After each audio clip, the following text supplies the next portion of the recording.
Okay, it looks like most of us are on, so let's start. Good afternoon. I'd like to thank you all for joining our webinar on feasibility and managing site relationships. Today, Pharmaca consultants Jennifer DiGaetano and Nick Lagrada from Intrinsic Clinical Systems are going to walk us through a presentation and live demonstration of the feasibility process and the different touch points with investigators throughout the entire clinical process. After the presentation, they will field any questions that you have, so please feel free to use the GoToMeeting interface to ask questions at any time during or after the presentation. So with that, I'm going to turn it over to Jen. Thank you, Becky. Hi, everybody. Again, my name is Jen DiGaetano, and I'm here to speak about site feasibility. And the topic of today's discussion is going to be solving the problem and evolving the process.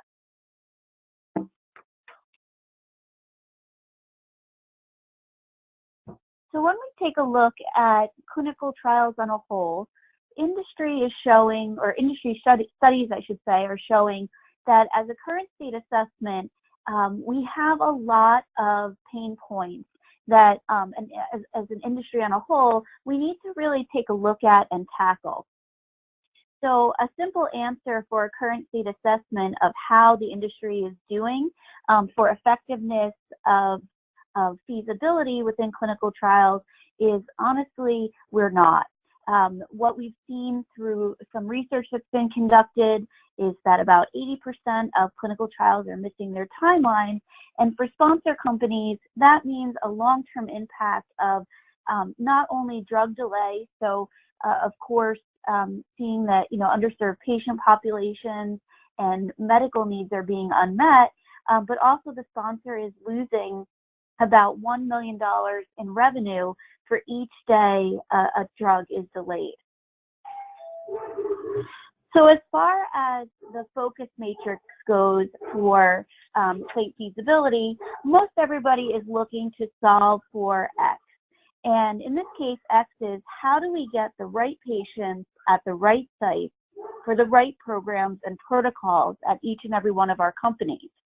And the answer to that, of course, is conduct feasibility assessments.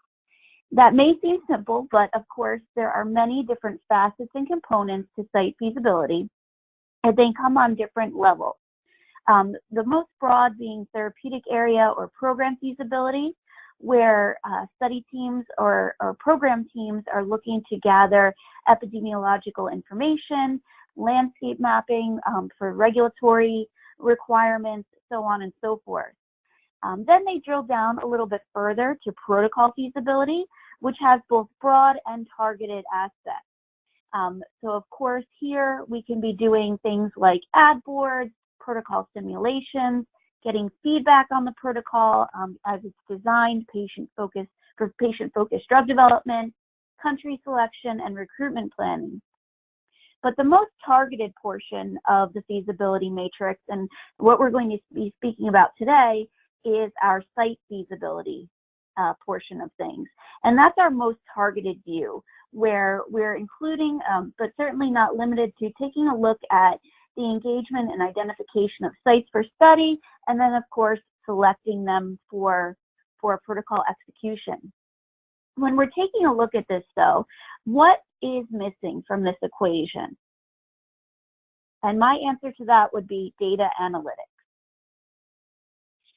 So as far as data analytics go, we really want to start thinking about selecting the right site for the study by using data-driven factors.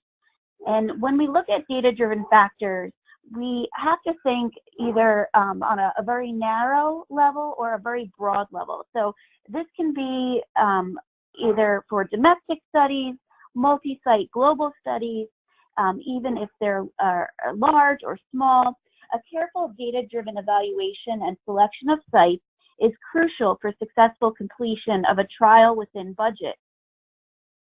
So when we're taking a look at data-driven factors, we want to look at things like clinically driven factors that are related to the protocol, the patient population, also experience-driven factors with our sites that have to do with their historical records, as well as their experience and qualifications, And then certainly operationally driven factors. So things like budgetary restrictions, timelines, contracting, facilitation of studies at the site level, so on and so forth. Now I've talked a bit about data, and I want to pose a riddle to everybody that's on the line. It is rhetorical, so don't feel that you have to answer. But my question is, does data lie, or does data always tell the truth? And it's funny because I've heard many people say, you know, always the data doesn't lie. But interestingly enough, what I have found in my experience is that data doesn't lie as well as not telling the truth. Data is a collective of objective facts and figures. So with proper analyzation of the data, you have to really take into account other outside factors for analysis, of the data to make sure that it is utilized and maintained in the proper way. Once you are able to go through this and work through this analysis process, then you come to the true value of the data. Once you have all of your data worked out, you are in a good position, but that's not where you should stop. So as far as feasibility goes, you can have the greatest data in the world, you can analyze it as best you can, but without management of the relationships with investigators, certainly you will see a bit of a lag in your output. So as the old saying goes, trust is earned and not given. So through repeated centralized contact with investigators, sponsors can earn the trust and build a relationship that has repeated outcomes of positivity. So centrally collecting your data and analyzing it as a central stream of data at the sponsor level can have a threefold benefit. For the sponsor, certainly having one source dedicated, a centralized record where all of your internal users can have data tracking for their touch points will give the best results. It will lead to more accurate data collection, not only for site contact details, but also leading to better enrollment planning and touch points. So I'm not sure if any of you on the line have ever experienced this, but sometimes in companies, there will be several different departments reaching out to the same investigator, and one hand will not know what the other is doing. Excuse me.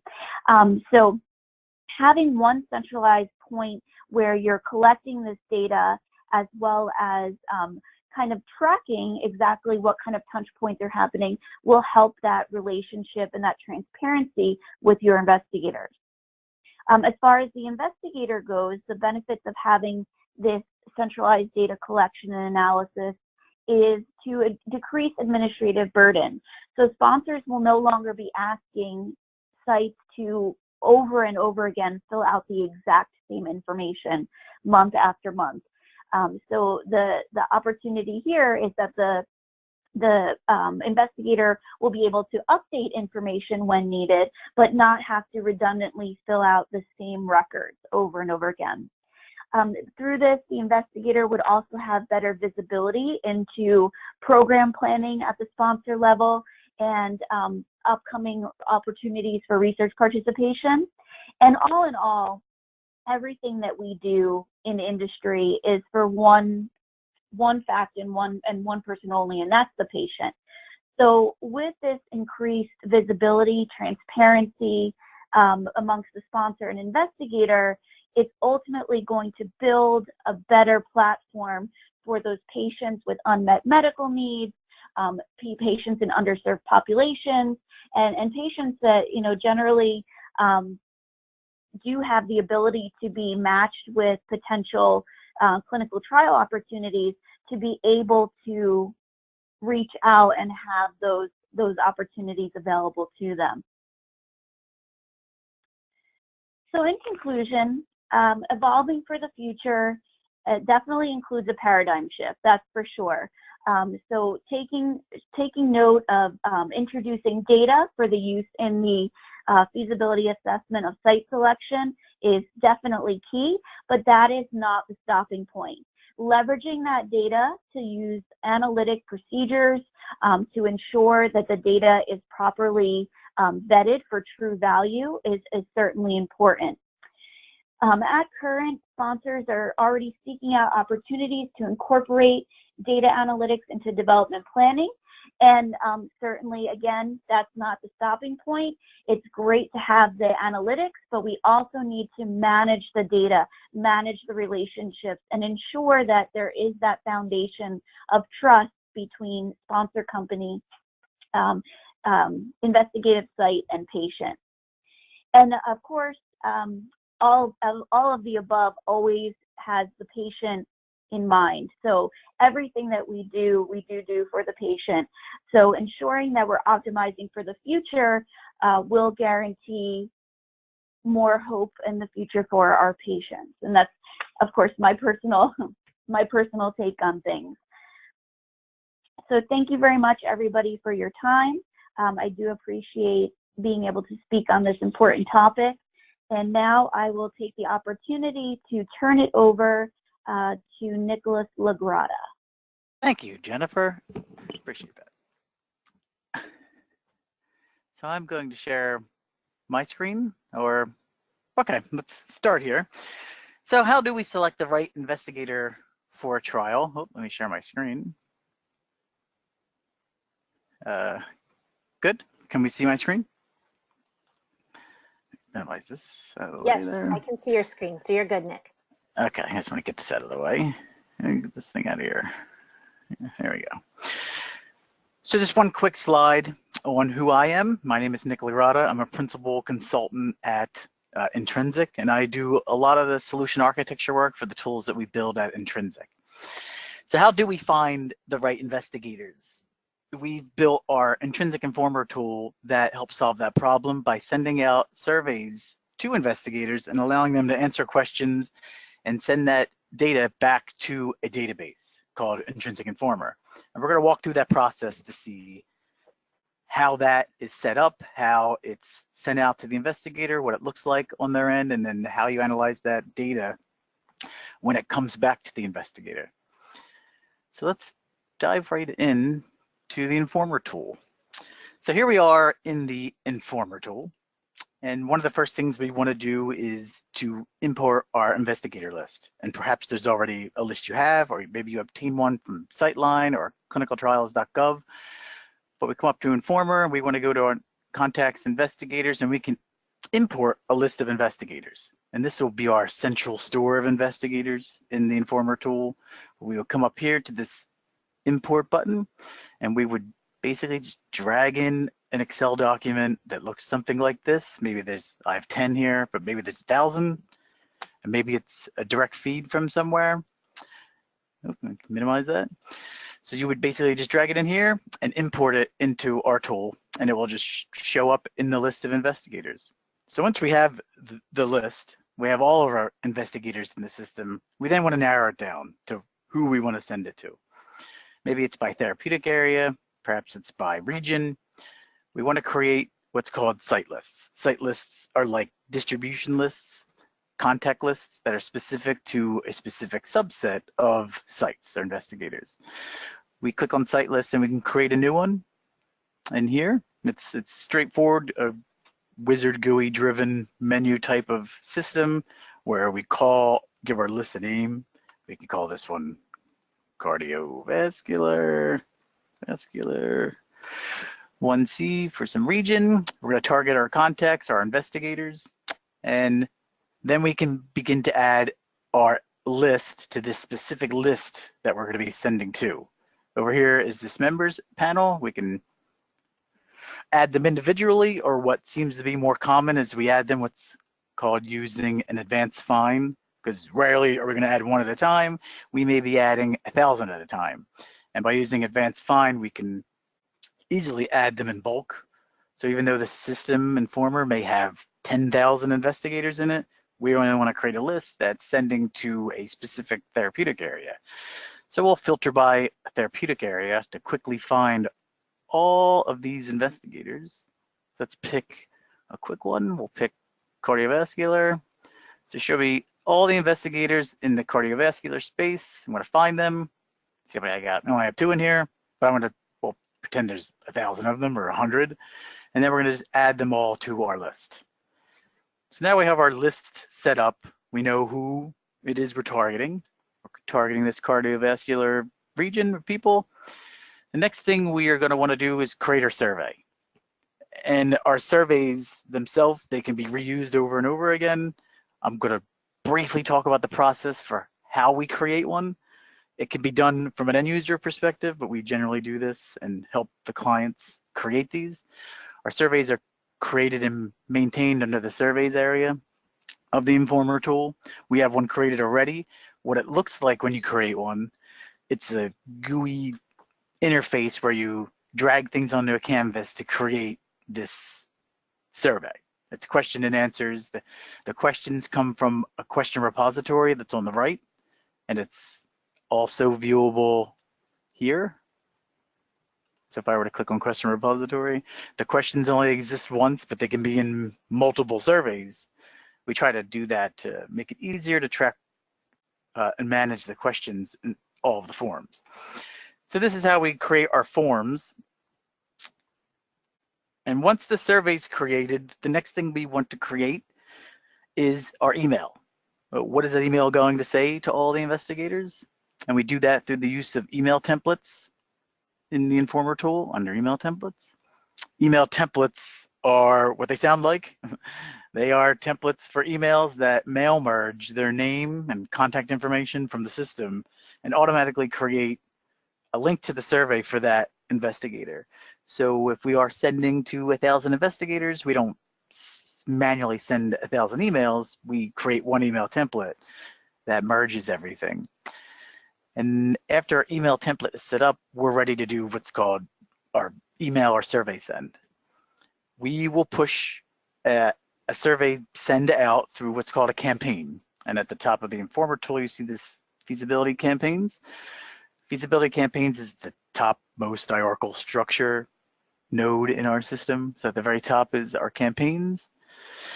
And a campaign is a collection of surveys that have been sent and surveys that have been posted with some other metadata about the campaign, but the 2 major ones are what surveys have been sent and what surveys have been posted.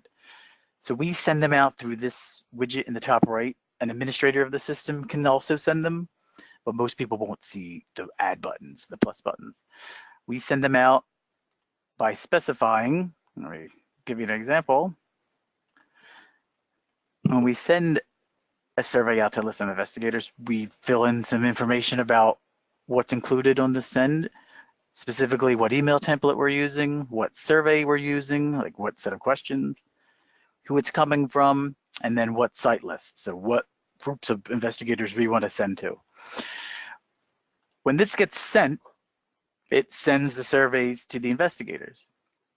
And from an investigator perspective, I'll take Jim, I have him open. This is Jim's email. When the survey is sent, Jim will receive an email to the survey. It looks like our email template. Oops. Okay. Our email template can look like anything. This is what our basic one looks like just for demo purposes, but it could be really fancy. It could be much more complex than this. But Jim would see this. It would pre-populate his information if we wanted to do that in the template. And it would have a link to the survey specific for Jim. So when the investigator clicks on the link to the survey, they will see our default survey. So the survey can look like anything. This is what our default survey looks like at the box. It will pre-populate the contact information and any information about Jim, the investigator. It'll pre-populate it here in this area where Jim can make corrections if anything is wrong. Click the next button, and we have some sample questions in this survey. We have about 8 or 9 of them that show the different functionalities of what we can do. Specifically, like yes, no drop-downs, where we need to perhaps obtain a CV from an investigator, which will allow you to upload the CV at that time. questions, more yes/no questions, some number or range questions, yes/no type of question, radio button. We also have conditional logic, where if you select one option, it'll give you more options below. We also do Likert scales and other types of question types. But once the investigator's done filling in the survey, or perhaps they only finished half of it, at any point in time, they can click the submit button to save the results for that session. So Jim will click the submit button, and then what happens is his results are then sent back to the Informer tool. And there's a number of ways now we can analyze the data. We could do it on a per investigator basis. We can aggregately do it if we want to look at multiple investigators and compare. But we'll do all the examples. We'll look at Jim. So here's Jim's response earlier. And if you were in the campaign and you looked at posted surveys, you could directly open up this one response, and you could see Investigator Jim's responses down here. So here's Jim. This is what form he's been answering, and here's all of his questions and answers specific to Jim. So we have that, and that can become tedious if you had to do that for every investigator. So we have other views of information and different ways to look at this data, specifically Investigator Database and our historical Investigator Database. These are very similar, whereas the Investigator Database historical is a listing of every answer for that investigator over time. And I think we have some examples in here. So if Christopher answered a question over and over again 10 times over 10 years, you would see 10 answers for that question and dated properly, and you would see how the answers have changed over time. This could be difficult to analyze. So instead of using that to analyze data, we typically use our Investigator Database, which is just the most recent question. So this will show a view of all the investigators that have and their most recent answers. And this has a couple of responses in here. And the idea is we can then filter. We can filter by therapeutic area. Maybe we want to see, let's see all the responses by the cardiovascular team for a particular survey. If you want to filter by a survey, I could pick one. Let's pick this one. We'll pick that one. And maybe we want to filter by a question. We can then filter by a question.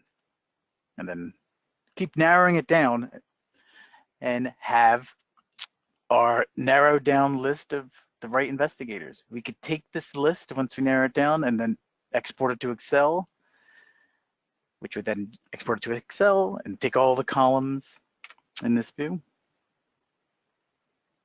Just like that. You can create your own views of information, so you're not limited to what the system does.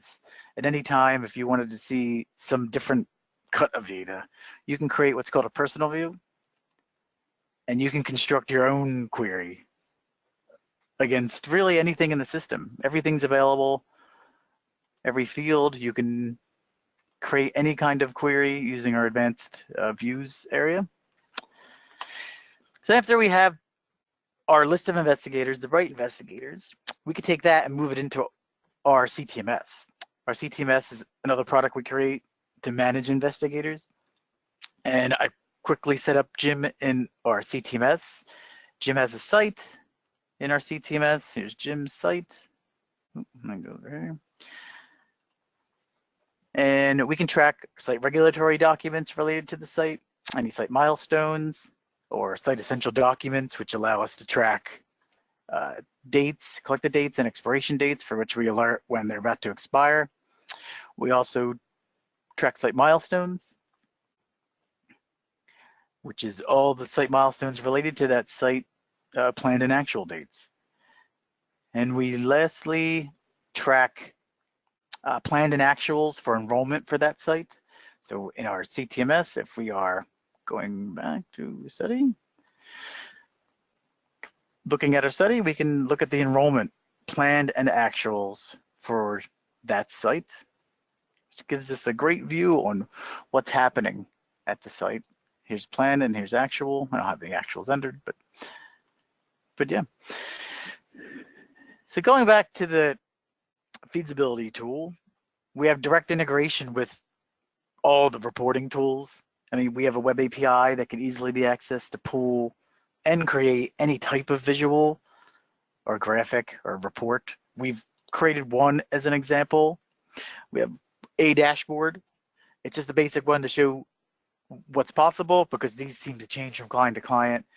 But generally, this is how it works. We have dashboards. It's directly integrated with our system. These are hosted in Power BI, and you can interact directly with them. This data and these dashboards can reflect any query. We're really not limited to what we can show, but the general idea is the same. It's some data with filters that allow you to give somebody access to these reports without giving them direct access to the data. And I think that will finish it up. We'll probably have some time for questions. Thank you, everyone. Great. Thanks, Nick. So we Mhm. do have a couple questions. The first one we have is, can you save CTMS/regulatory documents like a W-9 or just dates? The document itself, we can do that. So under a site in the CTMS, let me go back to that site. Back to that site. Here we go, site 2. Under a site, we will add what's called site documents area. So we have an additional module that we add on that adds another button here for called site documents, and it allows you to add actual documents, the document itself, directly to a data store, which is SharePoint, which is a companion add-on to our product. It's not here in this particular demo. It's an add-on that I would have to add. But yeah, that's definitely something that we have as an option. Great. The next question is, can you utilize data from other sources or CROs? Yeah, we're not limited to really any data source as long as it's in the format of what the system expects field-wise. So when you're importing our Excel files, there's a mapping utility. So even if you had all these columns from another system and they were all called something different, at the time that you import it, if they're not called what they're called in our system, it's going to ask you to map them at that time. So it catches it ahead of time and allows you to map them accordingly. So yeah, we can really integrate with any external data source. No limitations on that. Okay, thank you. The next question is, does your feasibility tool allow sites to email the site feasibility survey to alternate personnel besides the PI to complete the survey? No, that's a good question. So the way that our feasibility tool was created, it was created in a way that it could be stopped and resumed. So you do not have to finish it in one session. You can stop it and open it back up later on, tomorrow, a week later. But the whole premise is that an investigator can send it to some other site staff. They could literally forward the email to somebody else. They can open it and pick up where person A left off at. And that can keep happening. It can be forwarded again to a third person who then needs to pick up, but it always resumes from where it left off, so multiple people can work on it. Great. The next question, if I utilized your feasibility tool, would I be able to create metrics across studies, programs, or TAs? Yeah, there's no limitation to that. You can create a survey for any of those things across those things. Okay. Next question, are there limitations as to how many sites you can store in your feasibility tool? No limitation. Like millions, 30 million or more. Yeah, it's astronomical, the number. It's big. Great. Another question, can your CTMS be integrated with your feasibility data to provide a more complete perspective on site performance and capabilities? Yes, they can and they are. I mean, we sell them as standalone products now, but they are built on the same integrated environment already. And yeah, they're already integrated. These demos are separate because they are sold as standalone products. But yeah, they're already integrated and they can use data from each other.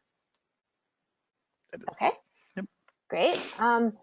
Next question is, can investigators fill out these surveys online? Yes. That is really, yeah. Yes, they can. That is the only way to fill them out. Yeah. These are sent through email. They're all live, internet connected forms. So yeah, a live internet connection would be required to fill them out online. Yep. Okay. The next question is, does the CTMS or feasibility tool store information gathered from previous surveys? Yes, it does. Yeah, that was one of the things that, yeah, I did mention. That was under our historical database. We have that there for that reason, to solve that problem of seeing how an investigator has answered questions over time or surveys over time. And it gives you that exact breakdown. And see if I do have any examples in here, but if these people have answered a survey or question more than once, you would see it. It would show up like that. Or if it was part of a different survey, same question. I think these are all the same. There's some more different ones. But yeah, to answer your question, yes. Yeah, so I think related to that too, there's another question about can you save surveys for reuse in other studies? Yes. Yep. Yeah. So the surveys are all here under our surveys area. And once the survey is created, it's created for use multiple times. This is just like a survey template. It's the survey, what it looks like, the questions that are in it. This survey can be reused over and over and over again, multiple times. There's no limitation to how many times you can use it. Yeah, you can store them here and send them out 100 different times, 100 different people. Great. Groups of people. Cool. Thanks, Nick. I think that's You're welcome. all the questions we have right now. So once again, I'd like to thank everyone for joining us. I'm going to post this webinar online, and I'll send out an email notifying everyone when it's up. It'll be on our YouTube channel. And if anyone is interested in learning more about Pharmaca or Intrinsic and the work we do with our tools or any of the other areas of our expertise, please feel free to reach out to myself or Nick or Jennifer. And don't forget to check our website for a list of upcoming webinars and other events. So thanks for joining, everyone, and have a great rest of your day. Okay. All right. Take care, everyone.